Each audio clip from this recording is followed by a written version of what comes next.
Hello, everyone. Okay, so I did the poll, and it was a tie between the longer video with a couple of short subtopic videos and the series of 3 to 5 videos. So I'm going to kind of split them up. Although one, I do have like 10 pages written out, so I'm going to consider that one a long video. The first part of the childhood trauma and toxic parents, and like, this series can actually go pretty deep and into a lot of different areas. I guess it's just going to depend on which areas we want to cover. So Helen Keller once said, "Although the world is full of suffering, it is also full of overcoming it." Adverse childhood experiences, also known as ACE, hadn't been studied yet back in the days of Helen Keller, but she still recognized both trauma and resilience in the world. We all have oddities, habits, and beliefs that we can trace back to our parents.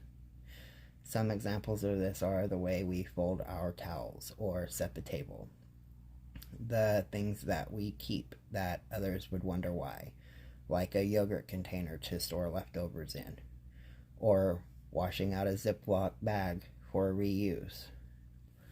These are all harmless examples of things passed down the generations, and most of these and more we don't even really think about, but not all things are harmless. When people have childhood filled with trauma, they are far more likely to have all sorts of problems as adults. Blaming our parents for all of our adult problems isn't the solution here, but acknowledging our childhood trauma is an important part of the healing process. And in many cases, trauma is unintentionally inflicted on children by adults who are struggling with their own trauma from their past. A significant study in the 1990s demonstrated for the first time that childhood trauma increases the individual's risk to developing a wide range of physical and psychological health problems. In the study, participants answered a 10-question survey and received an ACE score between 0 and 7. Broadly, it asked questions about these experiences: physical abuse, sexual abuse, emotional abuse, domestic violence in the household, criminal activity in the household, mental illness in the household, and substance abuse in the household. One traumatic event can lead to more traumatic events. Imagine a child who grows up in a home where they saw one parent control and beat the other, or their parents were always too drunk to provide a safe care for them. This child may grow up assuming that their lives are normal. They may not realize that they've experienced a trauma. That doesn't mean the trauma didn't affect them. They might notice that they are quick to get angry, unable to express emotion, or that they struggle to hold down a job for long term. People with a high ACE score are more likely to do drugs, turn to alcohol, or be involved in a domestic situation. The problem is they don't test for trauma caused by natural disasters, structural racism, wars, or other such factors. That means that on average, all ACE scores are underestimated. When someone has a high score, they are also probably continuing the cycle with their own children, with or without even knowing it. Adults with a score of 4 or more ACEs are twice as likely to develop liver disease, 4 times more likely to develop depression, 6.1 times more likely to receive treatment for mental illness, and 11 times more likely to use IV drugs. This is why it is important for us as parents to try and heal from our own traumatic experiences and develop our resilience so we can break the cycle of trauma and raise our kids to be more completely fulfilled than we have been. Trauma changes the structure of our brains. Our reactions to trauma aren't just based on the type and severity of trauma.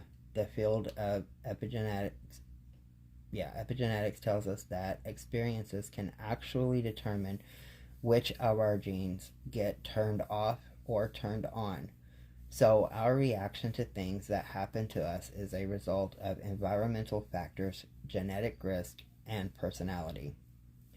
This is why some people can experience what psychologists call big T trauma, like the Holocaust, and emerge relatively unscathed, while others go through little t trauma, like feeling a lack of attachment to their parent, and it ends up severely impacting their lives. We can experience trauma. We can go into fight, flight, freeze mode, and our brain is flooded with a hormone called cortisol. When this system is overactivated, as it would be in a case of ongoing family trauma, we might have intense and vivid memories, flashbulb memories, like having a detailed memory of a specific moment. Intrusive memories, which pop up at apparently random times, or completely forgetting the trauma through the process of disassociation. When we are in this state, our frontal cortex, where we process information and construct meaning, is shut down. When we can't think clearly ourselves, and may also feel we can't discuss the subject with others, our memories of the event may be vivid and distressing, but very disorganized. Your ACEs can have a huge impact on your parenting. People with higher ACE scores are more likely to engage in risky behavior. This behavior may begin as a solution, a way to release stress or escape.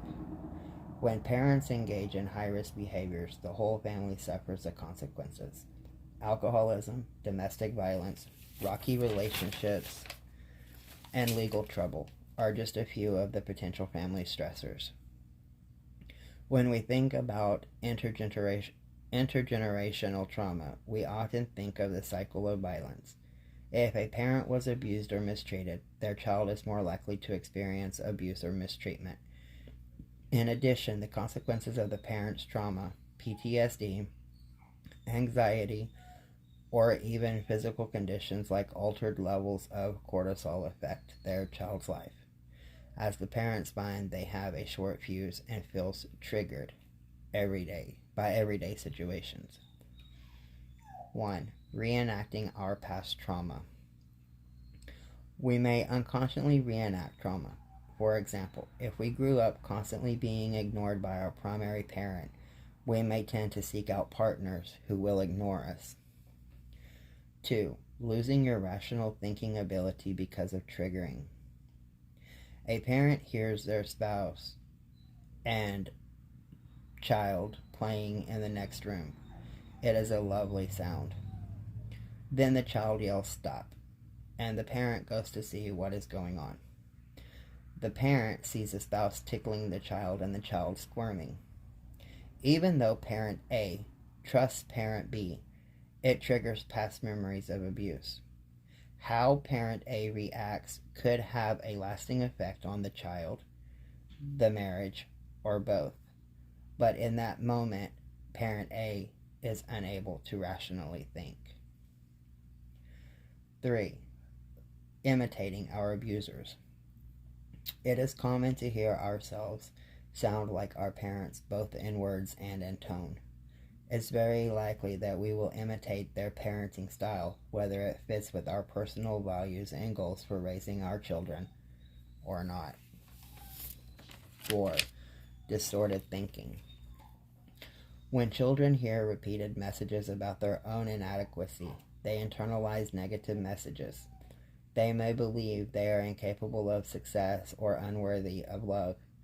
This can become a self-fulfilling prophecy. If a parent believes they are incapable of breaking the cycle of abuse or caring for their child, it can come true. 5. Overcompensating in an effort to do things differently. If a parent remembers feeling controlled as a child and decides they will not be like their parent, they may go too far in the other direction and fail to give their child enough structure. If a parent recalls getting into dangerous situations as a child, they may smother their child in an effort to keep them safe. 6. Family stress resulting from your mental and physical illness. One of the most surprising effects of childhood trauma is the increased likelihood of developing illnesses and diseases.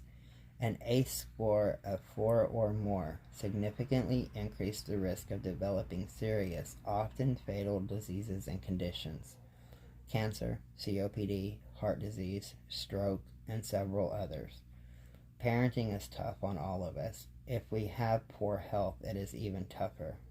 It is not really possible to definitely say that childhood trauma causes physical diseases and conditions later in life, but the correlation between higher numbers of ACEs and the health problems are undeniable. The cycle can end with you. Our children do not have to experience the trauma that we experienced. You can protect your child learning to heal ourselves from our childhood trauma. It can be difficult, but finding a path that works is very much worth it. Reducing stress through meditation, relaxing bubble baths, going for a calming walk in nature, family picnics, calming music, talking to someone that you can trust, and listening to what our children have to tell us are all positive things that can help us be better parents and break the cycle of abuse. It's never too late to start. Okay, so the next video that I am going to do is going to be covering, oh my gosh, it's kind of got a lot in it. How to recover from toxic parenting. And it also will be discussing things that you can do to heal from it, and a list of what a toxic parent does and what a safe parent does.